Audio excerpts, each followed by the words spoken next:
in the uprising it was told that we need an election only.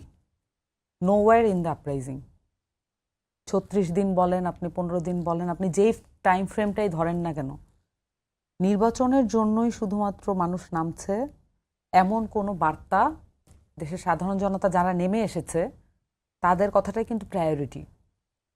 দেয়ালে দেয়ালে লেখা হয়েছে, গ্রাফিতে আঁকা হয়েছে, পরিষ্কার বাংলায় বলা হয়েছে কি কি দরকার। রাষ্ট্রের সংস্কার চাই, রাষ্ট্র মেরামতের কাজ চলছে ইত্যাদি কিন্তু লেখা হয়েছে। এবং এটা শুধু 2024 সালের ঘটনা নয়, এটা 2019 সালে 18 সালে যে নিরাপদ সড়ক আন্দোলন সে সময়কার থেকে এটা কিন্তু দাবি।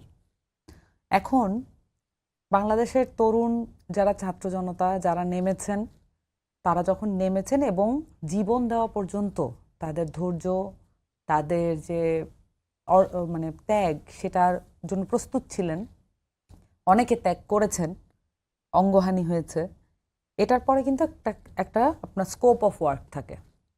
এখন যে পরিস্থিতি দেখতে পাচ্ছি এটা কিভাবে আসছে, মানে এই পর্যন্ত আমরা কিভাবে এসে ঠেকলাম, এমনটা হওয়ার কথা ছিল না, এটা আমরা বলতেই পারি।